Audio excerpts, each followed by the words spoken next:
Assalamualaikum warahmatullahi wabarakatuh. Salam sejahtera untuk kita semua. Perkenalkan, nama saya Hajah Sriani Husain, SPD MPD. Saya merupakan salah seorang dosen tetap di program studi pendidikan matematika Fakultas Keguruan dan Ilmu Pendidikan Institut Turatea Indonesia dengan NIDN 0923108905. Video ini dibuat sebagai bentuk pernyataan diri dosen dalam unjuk kerja Tridharma Perguruan Tinggi atau disingkat PDD UKT-PT bidang pengajaran sebagai salah satu komponen penilaian dalam sertifikasi dosen tahun 2024. Pada kesempatan kali ini, saya akan memaparkan deskripsi singkat salah satu mata kuliah yang saya ampu, yaitu kalkulus integral. Mata kuliah kalkulus integral merupakan mata kuliah wajib pada program studi pendidikan matematika Institut Turatea Indonesia yang dilaksanakan pada semester 2 dengan kode mata kuliah PMAT 3221. Mata kuliah ini sebagai dasar bagi mahasiswa untuk mengambil mata kuliah selanjutnya, yaitu kalkulus multivariabel. Agar mahasiswa dapat memprogram mata kuliah ini, mahasiswa harus telah lulus mata kuliah kalkulus diferensial. Mata kuliah kalkulus integral mengkaji tentang pengertian integral tentu, teorema integral dan aplikasi integral, yaitu luas dan volume benda putar. Materi yang diajarkan pada mata kuliah kalkulus integral yaitu antiturunan atau integral tak tentu, notasi sigma, luas poligon dalam dan poligon luar, integral Riemann atau integral tentu, teorema dasar kalkulus, pengintegralan dengan substitusi, integral parsial, luas daerah bidang datar, volume benda putar, dan panjang propagasi. Setelah mengikuti mata kuliah ini, mahasiswa diharapkan mampu menerapkan pengertian dan penggunaan integral tak tentu beserta teknik pengintegralan, mampu menerapkan pengertian dan penggunaan integral tentu, yaitu luas, volume, dan pusat massa, serta mampu menerapkan teorema dasar kalkulus pertama dan kedua. Agar ketiga capaian mata kuliah tersebut tercapai, maka diturunkan 12 subcapaian mata kuliah.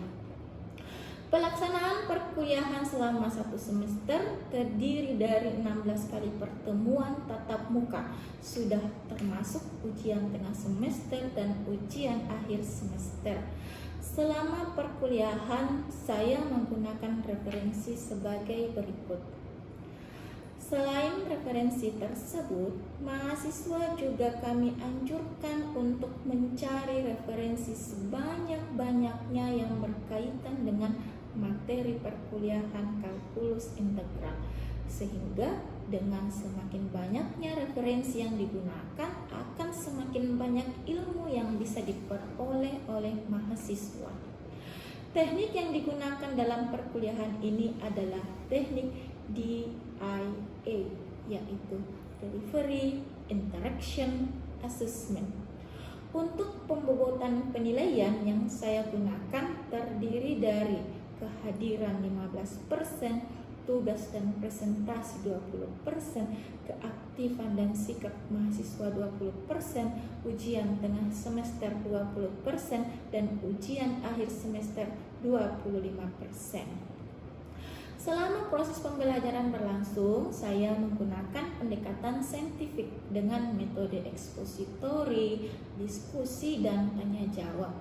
Untuk meningkatkan kolaborasi, interaksi, dan partisipasi mahasiswa dalam pembelajaran, saya menggunakan model pembelajaran cooperative learning. Demikianlah penyampaian singkat salah satu dari mata kuliah yang saya ampuh. Berikut adalah cuplikan video pembelajaran mata kuliah kalkulus integral pertemuan kelima yang membahas tentang integral tentu. Selamat menyaksikan. Wassalamualaikum warahmatullahi wabarakatuh. Bismillahirrahmanirrahim. Assalamualaikum warahmatullahi wabarakatuh. Waalaikumsalam warahmatullahi wabarakatuh. Selamat pagi semua. Pagi, Bu. Bagaimana kabarnya hari ini? Alhamdulillah baik, Bu. Sudah siap belajar materi Kampus Sejahtera hari ini? Siap, Bu. Oke, sebelum kita mulai pembelajaran, mari kita berdoa terlebih dahulu agar apa yang kita pelajari bisa dengan mudah kita pahami dan benar-benar ibadah di sisi Allah Subhanahu wa Ta'ala. Doa dimulai.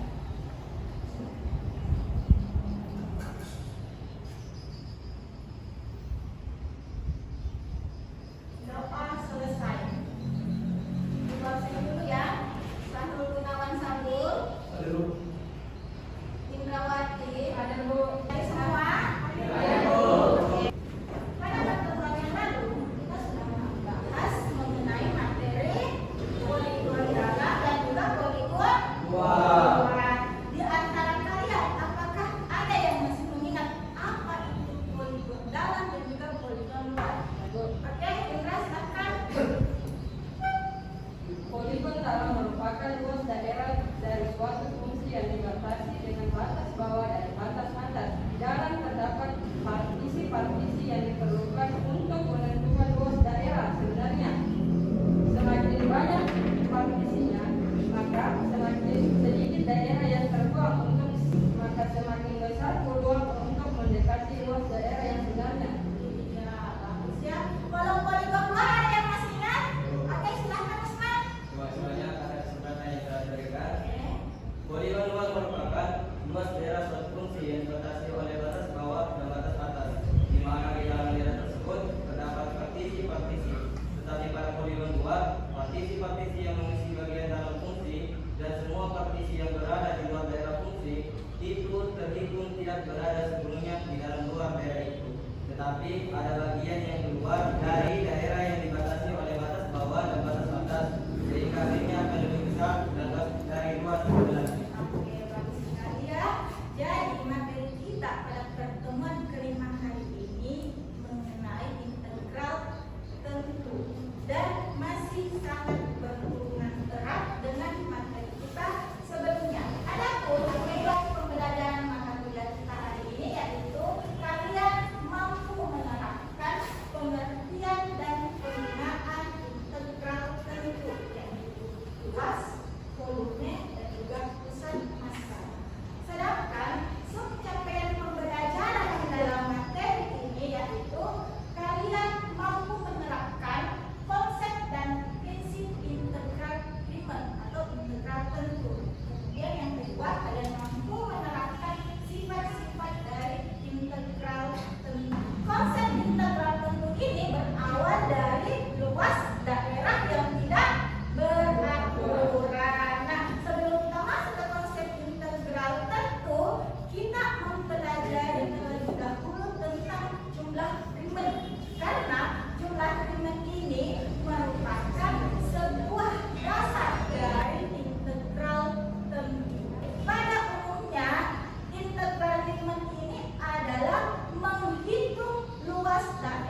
berarti 0 ya, karena semakin kecil. Oke, sekarang kita masuk ke jumlah Riemann. Nah, ini adalah dasar dalam mempelajari integral tertentu. Adapun yang mendefinisikan jumlah Riemann yaitu Georgius Bernhard Riemann pada tahun 1826 sampai dengan 1866. Nah, beliau yang memberikan kita definisi modern mengenai integral tertentu. Nah, misalkan ada suatu partisi P. Partisi ini membagi interval dari A sampai B. Gambarnya seperti ini ya. Ini. Jadi setiap partisi ini dibagi untuk menghitung lebar dari setiap partisi, maka kita gunakan rumus delta XI itu sama dengan XI kurang XI kurang 1. Maksudnya apa? Ketika kita misalkan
evaluasinya bernilai negatif, bukankah luas selalu bernilai positif? Oke, bagus sekali ya. Jadi pada umumnya luas memang bernilai positif. Namun untuk fungsi ini tak mengaku kalau fungsinya negatif. Luas negatif itu hanya menandakan bahwa luas tersebut berada di bawah sumbu X, ya. Oke, jelas? Ada lagi yang ingin bertanya? Oke, silahkan Indra. Fungsi-fungsi apa saja ya yang dapat dihitung integral tentunya? Terima kasih. Fungsi-fungsi yang kita dapat hitung integral tentunya yaitu fungsi-fungsi yang terbatas pada selang untuk A sampai B dan fungsi tersebut kontinu. Contohnya yang mana? Fungsi polinomial, fungsi sinus dan kosinus, dan yang terakhir fungsi rasional. Namun untuk fungsi rasional ini ada syaratnya. Syaratnya yaitu titik-titiknya tidak boleh mengandung menyebabkan penyebutnya itu bernilai 0. Ya, jelas? Jelas. Sekarang kita masuk ke definisi integral. Ya, apa sebenarnya definisi dari integral? Misalnya ada integral yang batas atas dan bawahnya diketahui. Ya, jumlah kotak dengan lebar delta x seperti yang ibu katakan lebarnya delta x sedangkan tingginya itu fx bar. Ini gambarnya. Dan ini adalah lebarnya atau delta x sedangkan ini adalah tingginya fx bar. Ya, inilah rumus yang kita gunakan. Jadi yang limit ini, mengapa kita gunakan limit? Karena saking banyaknya partisi, maka kita menggunakan pendekatan. Limit itu adalah pendekatan, ya. Masih ingat pelajaran limitnya? Kemudian, karena N yang sangat banyak sekali, partisinya sangat banyak sekali, sehingga kita menggunakan N mendekati tak hingga. Oke? Sigma seperti yang tadi, sigma I sama dengan 1 untuk meringkas penjumlahan yang sangat banyak itu karena partisinya yang sangat banyak. Sigma I sama dengan 1 sampai N. Ini panjang kali lebar kita simbolkan dengan fungsi X bar dikali dengan delta X. Ya, ini keterangannya apa itu integral dari A sampai D. Inilah yang disebut dengan integral term. Oke? Jadi untuk menghitung integral tersebut, limit ini kan sama saja dengan integral yang memiliki batas atas dan batas bawah dari sebuah fungsi terhadap x. Ya, jadi untuk menghitung integral tentunya kita integralkan terlebih dahulu. Setelah kita integralkan, kemudian kita substitusi batas atas